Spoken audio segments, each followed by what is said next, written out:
بسم الله الرحمن الرحيم والفجر وليال عشر والشفع والوتر والليل إذا يسر هل في ذلك قسم لذي حجر ألم تر كيف فعل ربك بعاد إرم ذات العماد التي لم يخلق مثلها في البلاد وثمود الذين جابوا الصخر بالواد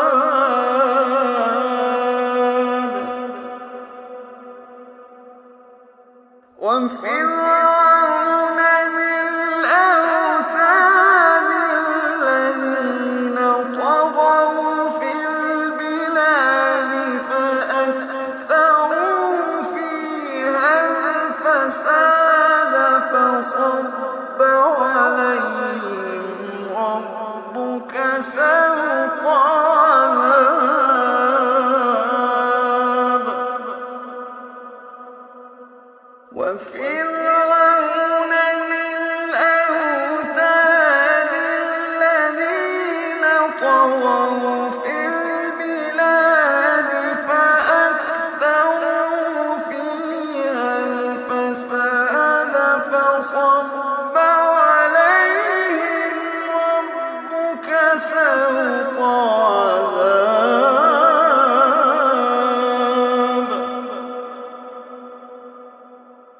إن ربك لبالمرصاد إن ربك لبالمرصاد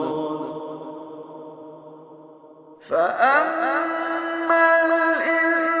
الإنسان إذا ما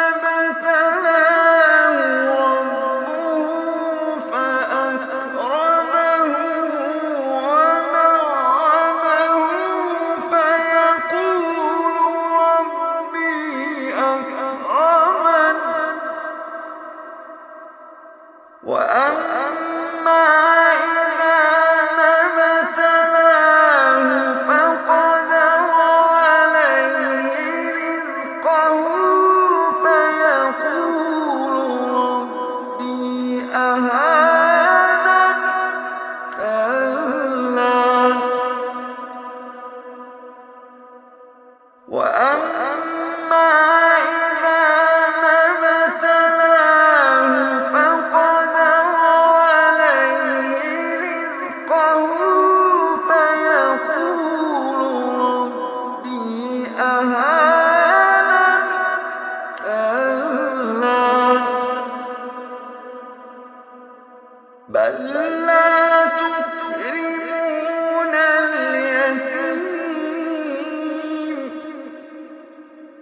بل لا تكرمون اليتيم ولا تحاضون على طعام المسكين وتأكلون التراث أكلا لما وتحبون المال حبا جما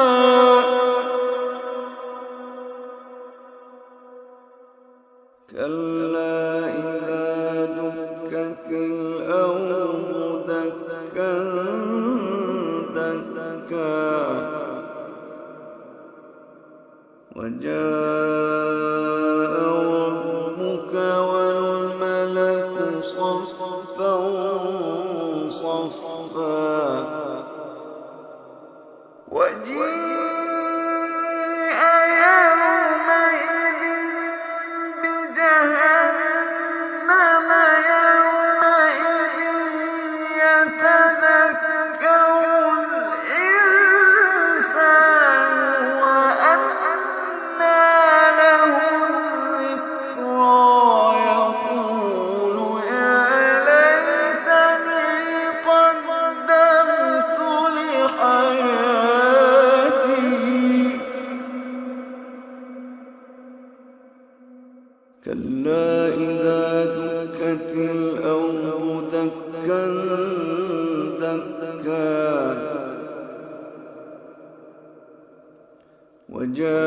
وجاء ربك والملك صفا صفا وجيء يومئذ بجهنم يومئذ يتذكر الإنسان وأنى له الذكرى يقول يا ليتني قدمت لحياتي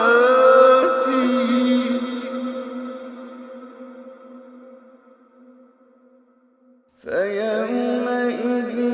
لا يعذب عذابه أحد ولا يوثق وثاقه أحد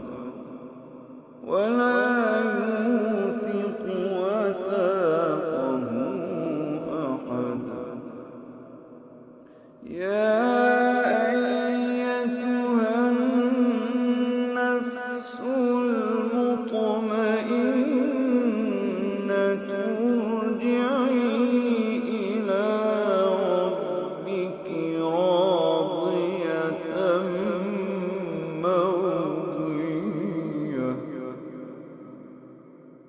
فادخلي في عبادي وادخلي جنتي يا أيتها النفس المطمئنة ارجعي إلى ربك راضية مرضية فادخلي في عبادي وادخلي جنتي يا أيتها النفس المطمئنة ارجعي إلى ربك راضية مرضية يا أيتها النفس المطمئنة ارجعي إلى ربك راضية مرضية فادخلي في